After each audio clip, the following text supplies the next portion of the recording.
First, the demographics, number of population. Maximum capacity of the establishment, which is the Dali, can accommodate to 50 to 70 people at a time depending on its floor area, adhering safety regulation to one person per 2 square meters. In Dali, their daily in out goes around 200 to 300 individuals visit daily with peak times during lunch hours, evening, or weekends. And is population by age, gender group. The age is majority working an adult, so 25 to 45 years old, and some senior citizens to 60 up.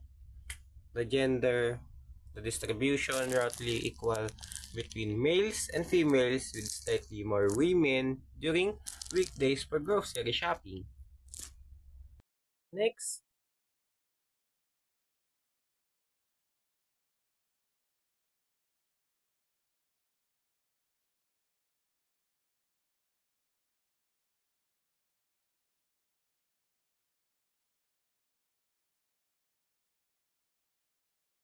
Next, we're gonna talk about housekeeping. I'm gonna discuss the 5S philosophy. First one is sort, which you need the unnecessary and expired items are regularly identified and removed. That we need to remove that expired items to set in order.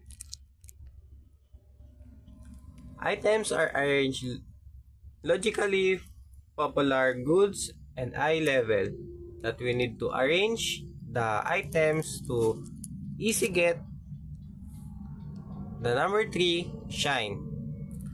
This is important because um, cleaning shelves, counters, and floor ensures the tidy environment. 4, standardize. Procedures for cleaning, organizing, and stocking are documented.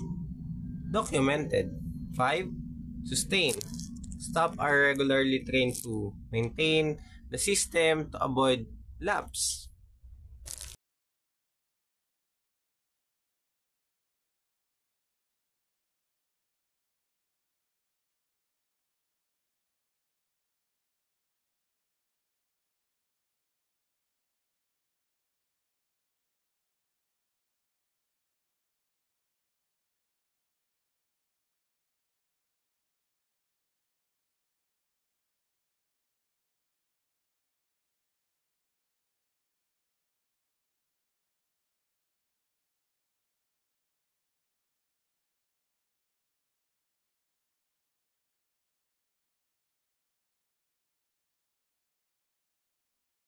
Next, we're gonna talk about material handling, like this one, lifting guidelines.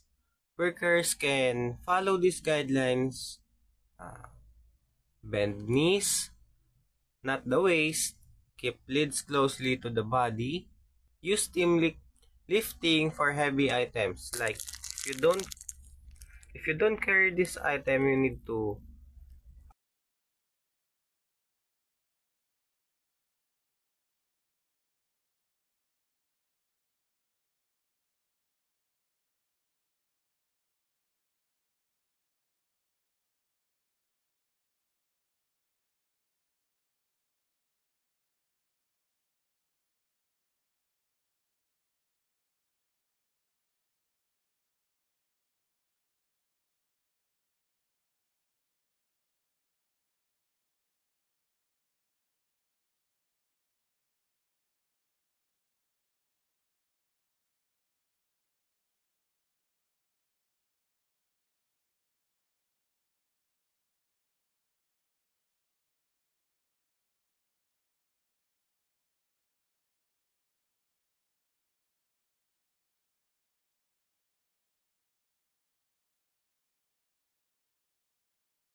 Material storage. Proper storage facility are crucial for safety and inventory management. A well-lit storage area and prevent accidents, while proper ventilation reduces heat and maintain product quality, especially for perishable. Having at least two exits ensure that employee and customer can evacuate safely during emergencies. Fire safety. A. Early warning devices. This is a smoke detector and fire alarm. Provide early warning to prevent loss of life and property in the Dali. These systems are critical for identifying and responding to fire quickly. Fire safety equipment.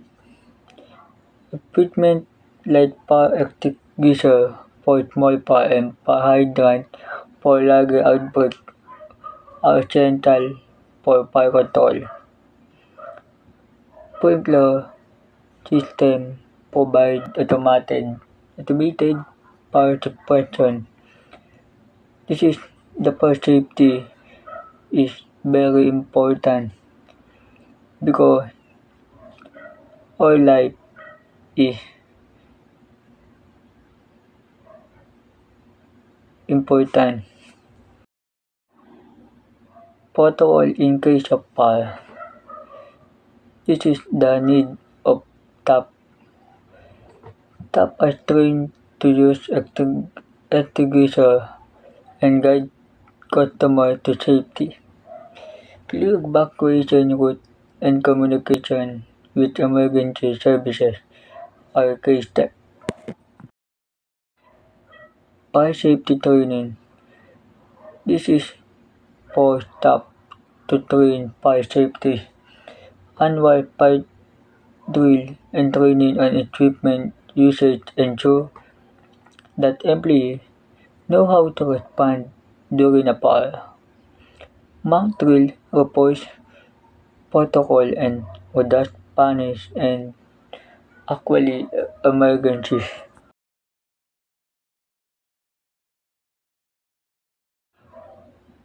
Electrical safety. Organizational measure. Routine inspection identify damaged wire and prevent short circuits. Employees are trained to report fault immediately. It's very important to report if inspection is in damaged wire and prevent short circuits. Technically means circuit breaker and surge protector. Prevent overload. While proper guarding ensure safety. Insulated tools and equipment reduce risk from electromagnetic field and static electricity. 7. Occupational health. A. Common health problem.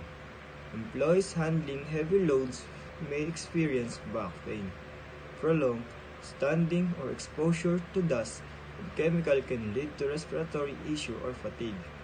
Repetitive hand movements or prolonged use of computer can lead to carpal tunnel syndrome, eye strain, headache, and other vision problems caused by prolonged computer use can lead to blurry or fuzzy vision. B. Preventive measure.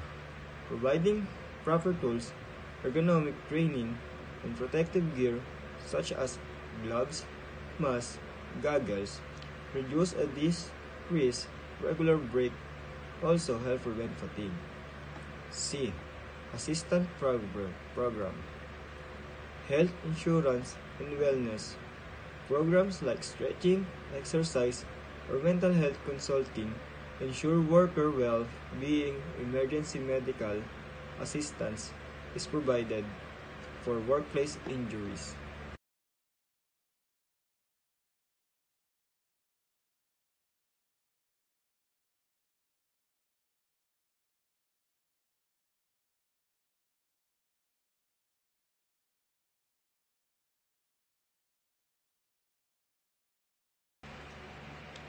Number 8. Observation and solution. Common problem. Number 1. Overcrowding cause customer dissatisfaction and delay. 2.